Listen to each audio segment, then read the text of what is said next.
오늘 주님께서 주신 말씀은 야고보서 4장 6절에서 8절 말씀입니다. 그러나 더욱 큰 은혜를 주시나니 그러므로 일렀으되 하나님이 교만한 자를 물리치시고 겸손한 자에게 은혜를 주신다 하였느니라. 그런즉 너희는 하나님께 복종할지어다. 마귀를 대적하라.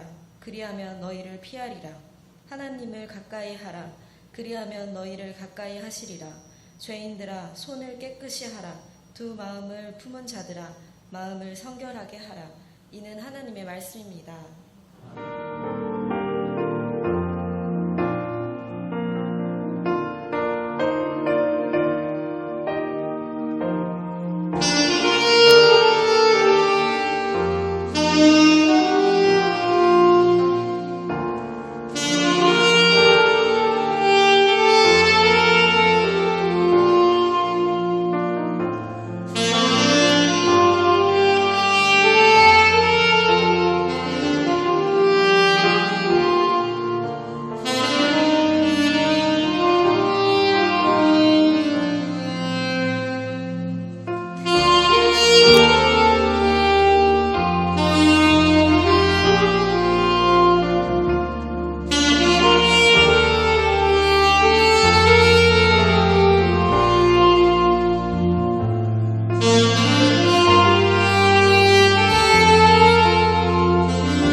19로 사람들이 힘들고 지쳐가고 있습니다.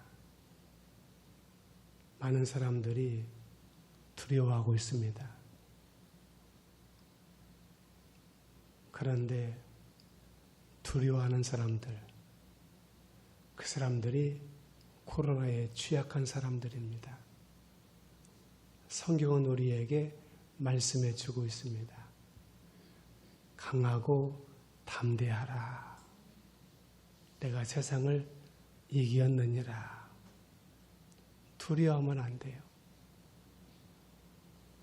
두려워하는 사람들은 코로나에 취약하게 되고 두려움 속에서 잘못하면 코로나에 걸리게 됩니다. 강하고 담대해야 됩니다. 많은 사람들은 코로나 이전에 세상이 천국인가 생각하고 믿고 있었습니다. 그런데 그렇지 않습니다. 이 세상은 천국이 아닙니다.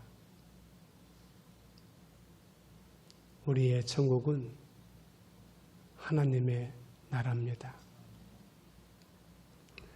시편 73편 28절에 하나님을 가까이함이 내게 복이라. 하나님을 가까이하면 하나님을 가까이하는 것이 복이고 천국이며 행복입니다. 본문의 말씀은 크게 두 가지로 분류할 수 있습니다. 첫째, 더욱 큰 은혜를 주신다고 말씀하고 있습니다. 어려울 때일수록, 힘들 때일수록, 세상이 시끄럽고 복잡한 때일수록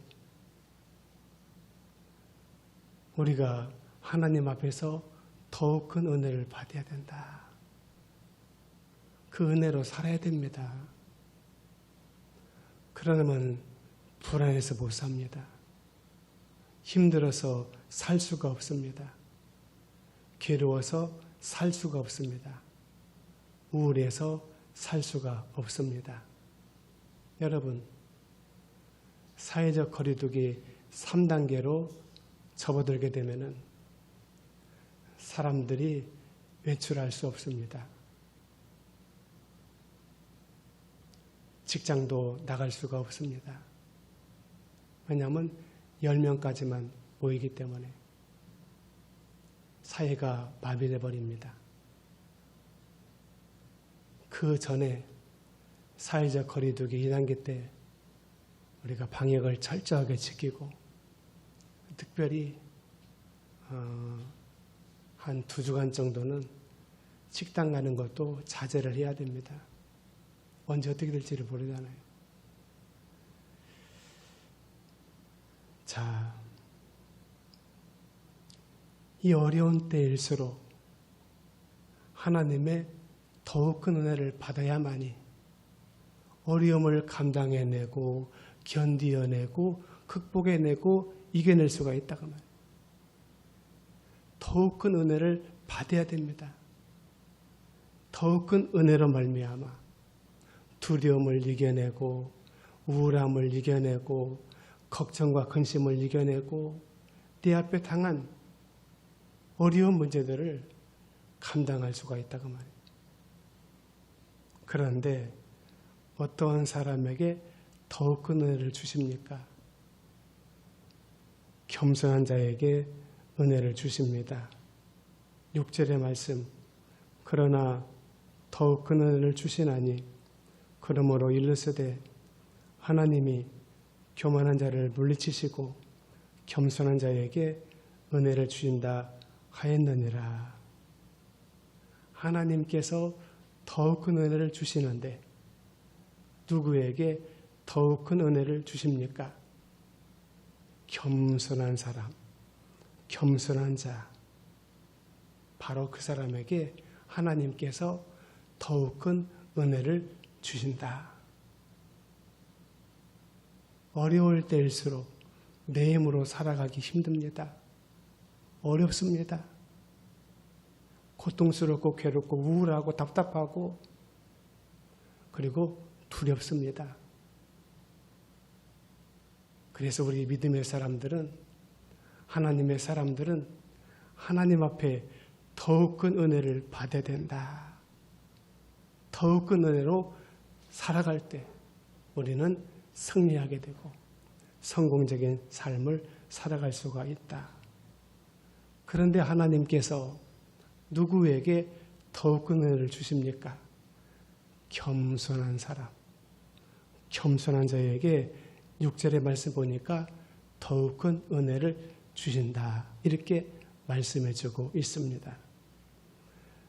마가복음 15장에 가나안 여인이 나옵니다. 마가복음 7장에는 수르브니게 여인이 나옵니다. 이 두 여인은 공통적인 여인입니다. 수르브니게나 가나안이나 같은 뜻입니다. 같은 지명입니다. 같은 지역을 말합니다. 예수님께서 그 지역을 방문하실 때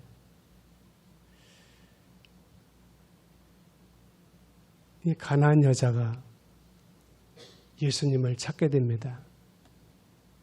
예수님에게 말씀을 드립니다. 예수님에게 부탁을 드립니다. 제 딸이 흉악한 귀신에 들려가지고 대책이 없습니다. 예수님, 제 딸을 살려주시고 고쳐주십시오. 그런데 예수님께서 이렇게 말씀하십니다. 자녀의 떡을 취해서 개들에게 던짐이 마땅치 않다. 이 말은 무슨 뜻입니까? 너는 개다. 당시 유대인들은 이방인들을 짐승으로 취급했습니다.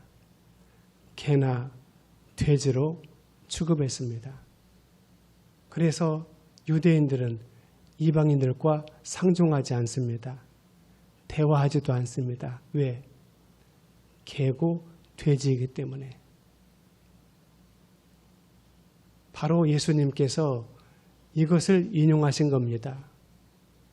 너는 개다. 자녀는 바로 이스라엘을 말하죠. 자녀가 먹는 양식을, 밥을, 빵을, 음식을 갖다가 개들에게 던져줌이 마땅치 않다. 그거 맞은지 마세요. 손 대봐요.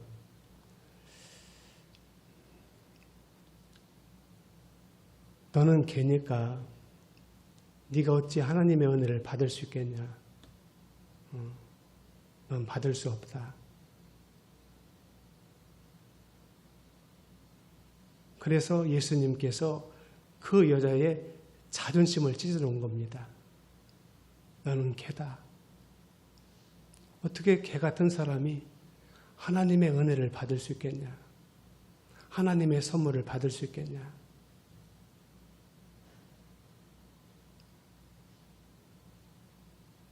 여러분 같으면은 예수님의 이 말씀을 들으시고 어떻게 대처하시겠습니까? 팔을 걷어붙이고 승질을 내면서 아니 예수님 안 고쳐주시려면은 그냥 말지 제가 개입니까? 저를 개라고 욕하십니까? 저를 개로 취급하십니까? 성질을 팍 내면서 뛰쳐 나갈 수가 있지 않겠습니까? 왜냐? 여러 사람들이 모인 장소에서 예수님께서 그 여인을 가리켜서 개라고 말씀하시는 겁니다. 개라고 표현하시는 겁니다. 자존심이 송두리째 무너지고 자존심이 송두리째 상합니다. 여러분, 신앙생활의 가장 큰 적, 믿음 생활의 가장 큰 적, 교회 생활의 가장 큰 적, 마귀가 아닙니다. 사탄이 아닙니다. 귀신이 아닙니다. 바로 자기 자신입니다. 자기 속에 들어있는 자존심이 믿음 생활과 신앙 생활과 교회 생활의 가장 큰 적입니다. 그런데 예수님 말씀을 듣고 있던 가나안 여자가 예수님에게 대답합니다. 말씀을 드립니다. 주여, 옳습니다. 그런데 예수님, 개들도 주인의 상에서 떨어지는 부스러기를 먹지 않습니까? 어찌 제가 주인의 상에 있는 음식을 취하고 먹을 수가 있겠습니까? 저는 주인입니다. 저는 개와 같은 여자입니다. 그런데 예수님, 부스러기라도 있으면 제게 주시지요. 여러분, 신앙생활과 교회생활과 믿음생활의 주목적이 무엇입니까? 구원받는 것입니다. 하나님 앞에 복을 받는 것입니다. 하나님 앞에 은혜를 받는 것입니다. 하나님 앞에 응답을 받는 것입니다. 하나님 앞에 치유를 받는 것입니다. 그런데 그 본질을 벗어나서 다른 문제 때문에 자존심이 구겨지고 자존심이 상한다고 성질을 내게 되고 화를 내게 되고 그렇게 되면은 모든 것이 사그리 무너져 버립니다. 다 끝납니다.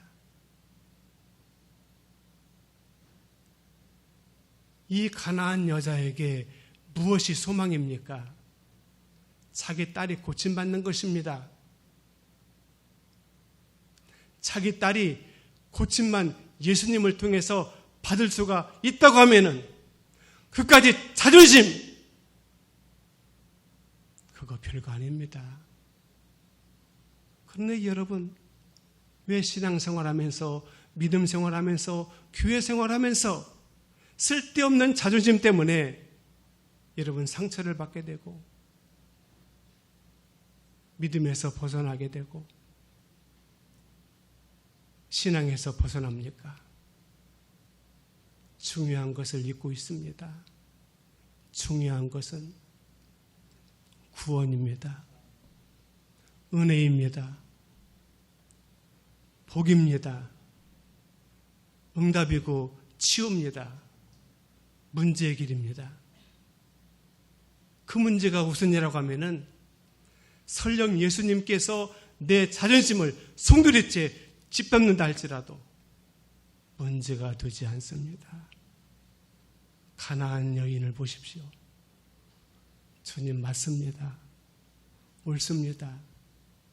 저는 개와 같습니다. 그런데 예수님, 개들도 주인의 상에서 떨어지는 부스러기를 먹지 않습니까? 제게 부스러기라도 있으면 주시죠. 예수님께서 그래, 딸아, 내 믿음이 너를 구원했다. 가라, 네 딸이 나음을 얻었다. 사랑하는 여러분, 더욱 큰 은혜를 주시는데 누구에게 주십니까? 겸손한 사람, 바로 그 사람에게 하나님께서 더욱 큰 은혜를 주신다. 더욱 큰 은혜를 주시는 사람이 있습니다. 누굽니까? 하나님께 순복하는 사람. 전에 성경은 순복한다고 했는데 지금 성경은 순종으로 바꿨습니다. 같은 뜻입니다. 순복이라고 하는 말은 복종하고 순종한다, 그런 의미가 있습니다. 여러분, 순종하기가 힘들지 않습니까? 그런데 하나님께서 그러면은 순종하지 말아라, 그렇게 말씀하지 않고 순복이라고 하는 말씀 속에는 복종하라, 그 말이에요. 순종은 자원하는 마음으로 따르는 것이 순종입니다. 복종은 어거지로 따르는 것이 복종입니다. 그래서 순복이라고 하는 말이 중요합니다. 순종하지 못하면은 복종이라도 해야 된다. 이게 순복입니다. 순복하는 자에게 하나님께서 더욱 은혜를 주신다. 누가복음 17장에 보면은 10사람의 문둥병 환자가 나옵니다. 예수님을 향해서 멀찍이서 소리칩니다. 예수 선생이여, 우리를 불쌍히 여기소서. 우리를 고쳐주십시오. 예수님께서 그 문둥병자들을 뭐라고 하신 것이 아닙니다. 이리 와라. 그래서 그들을 만져주시고 안수해 주시고 축사해 주심으로 고쳐주신 것이 아니에요. 여전히 문둥병자들은 예수님과 거리가 멀리 떨어져 있습니다. 왜? 그 당시에는 문둥병자들은 격리 상태입니다. 사람을 가까이 만날 수 없습니다. 그래서 멀리 떨어져서 소리만 칩니다. 예수 선생님, 우리를 불쌍히 여기소서. 우리를 고쳐주십시오. 그런데 예수님께서 동문서답을 하십니다. 가서 너희 몸을 제사장에게 보이라. 이 말은요, 맞는 말씀이 아니에요. 병자들이 병에 걸리게 되면은 그 당시에는 격리됩니다. 왜냐? 의료시설이나 약이나 의술이 좋지 않은 시대이기 때문에 다른 사람들에게 전염이 되고 감염되기 때문이죠. 그래서 병든 사람들이 고침을 받게 되면은 격리 상태가 해제가 돼야 되는데 그것을 입증하는 사람이 바로 제사장입니다. 그래서 자신의 몸을 제사장에게 보이고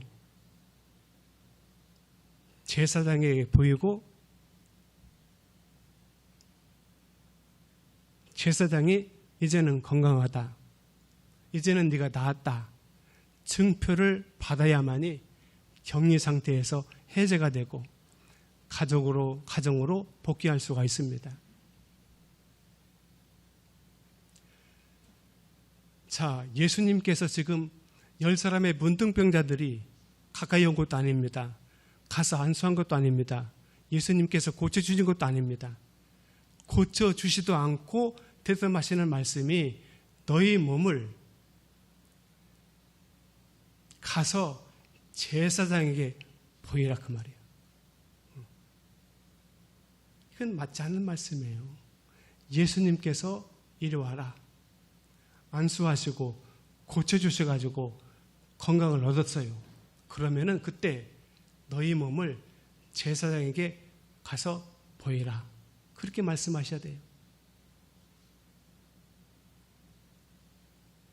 여러분, 문둥병자들이 이 일을 달 수가 있어요.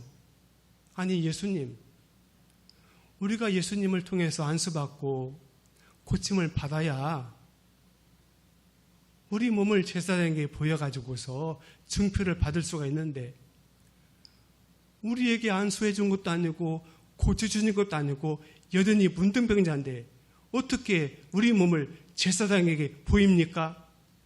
이 일을 달 수 있습니다. 여러분, 하나님 앞에서는 이의가 없습니다. 사람들의 모임에서는 이의가 있을 수가 있어요. 회의를 할 때 어떤 안건을 채택할 때 사회자가 이의를 묻습니다. 이의가 있으십니까? 그때 다른 의견을 가진 분들이 이의를 제기해 가지고서 발언할 수가 있어요. 사회에서는, 사람들 사이에서는 이의가 있을 수 있습니다. 그러나 하나님 앞에서는 이의가 없습니다. 하나님께서 설령 내게 이치에 닿지 않는 말씀을 하신다 할지라도 아멘일 뿐입니다. 왜냐? 10사람의 문둥병자들 여전히 문둥병이 있습니다. 고침받지 않았습니다. 낫지 않았습니다. 건강을 찾지 않았습니다. 그런데 예수님께서 너희 몸을 제사장에게 보이라고 말씀하십니다. 이 일을 할 수 있잖아요. 그런데 10사람의 문둥병자가 달려갑니다. 제사장을 만나기 위해서 나아갑니다. 가다가 고침을 받게 됩니다. 순복하십시오. 사람에게 순복하지 마시고 하나님 말씀에 순복하십시오. 주님에게 순복하십시오. 그러면은 더욱 큰 은혜를 받게 됩니다. 마지막 둘째, 하나님을 가까이 하라고 말씀하십니다. 하나님을 가까이 함이 내게 복이라. 본문에서도 하나님을 가까이 하라 그랬어요. 하나님을 가까이 하는 사람이 더욱 큰 은혜를 받게 된다. 코로나로 많은 사람들이 두려워하고 있습니다. 우울해하고 있습니다.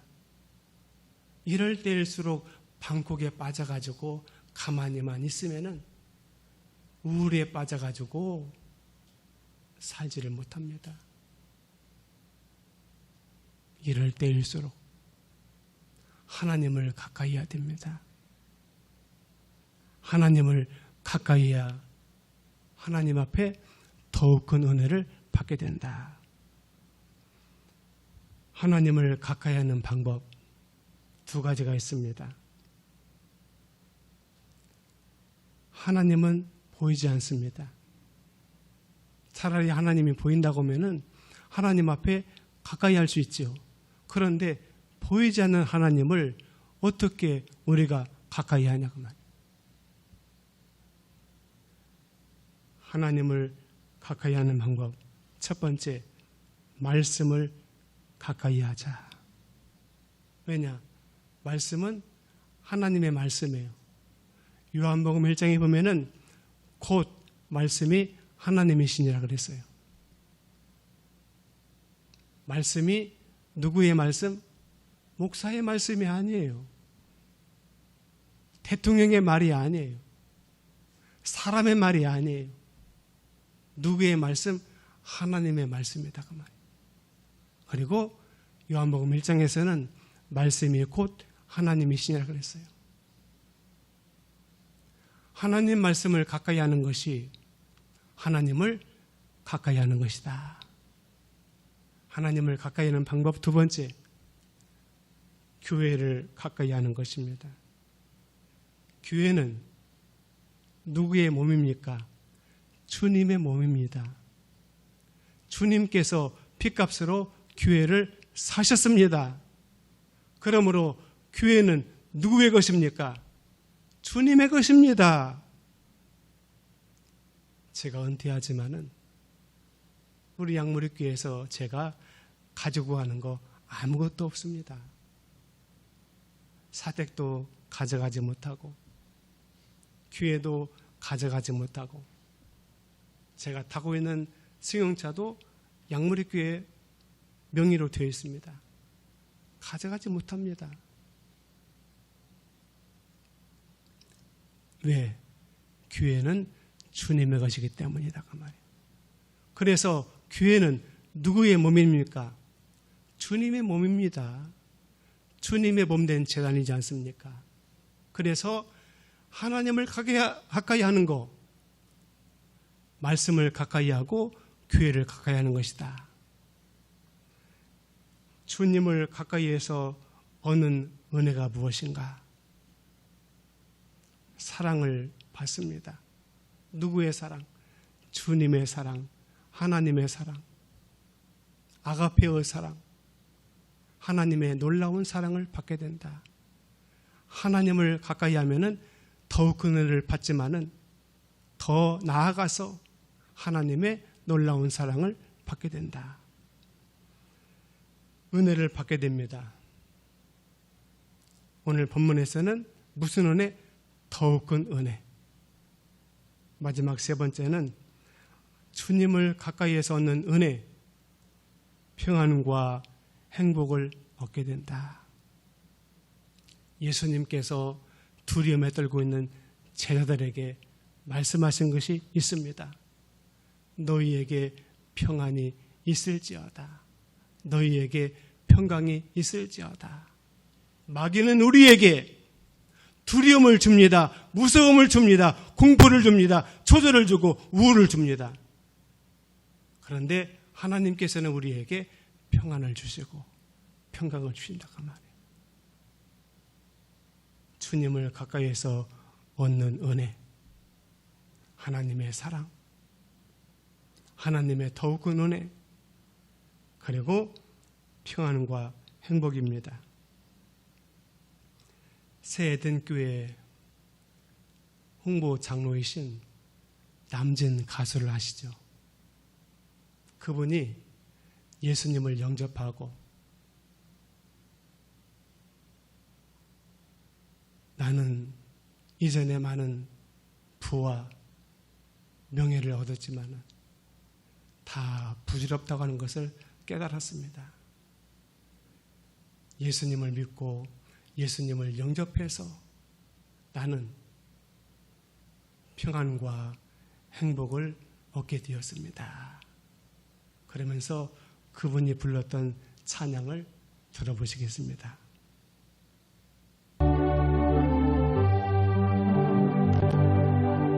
내 주를 가까이 하면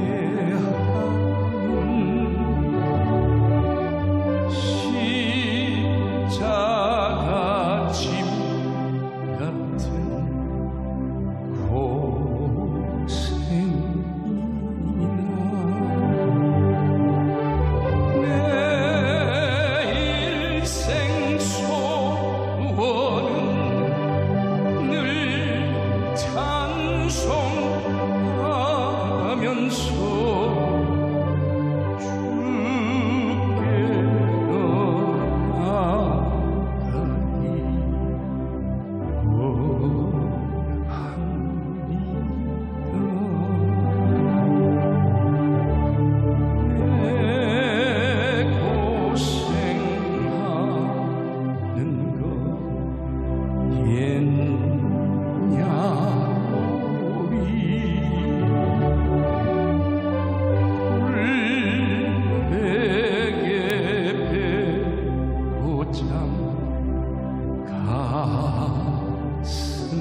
저는 세상에서 글쎄요 최고의 인기와 부를 정말 또 명예를 누리고 살아왔던 것 같습니다만, 그러나 거기에는 참된 기쁨과 평안과 행복이 있지를 않았던 것 같아요.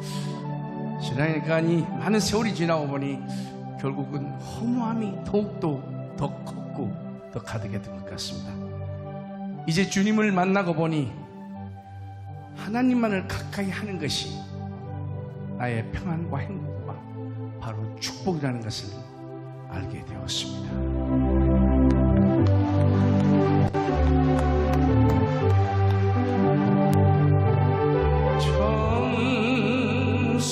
정성에 가는 길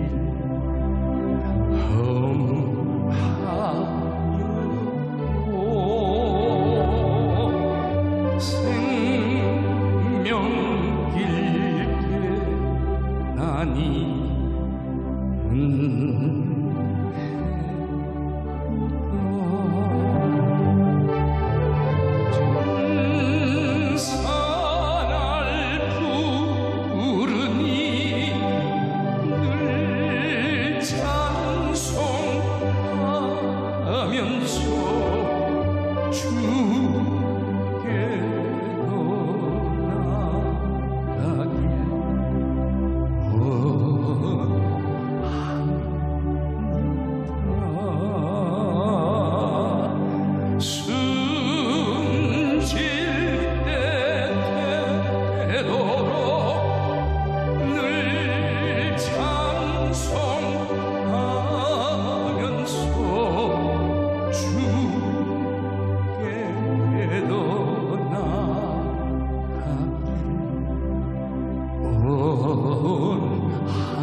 기도하겠습니다. 주님 감사합니다. 주님을 가까이 함이 내게 복이라. 귀한 말씀 마음에 담고 가슴에 새겨서 주님을 가까이 함으로 더욱 큰 은혜를 받고 하나님의 사랑을 받고 하나님 앞에 평안과 행복을 얻을 수 있는 하나님의 사람들로 저희 모두를 축복해 주시옵소서. 예수님의 이름으로 축복하며 기도드립니다. 아멘.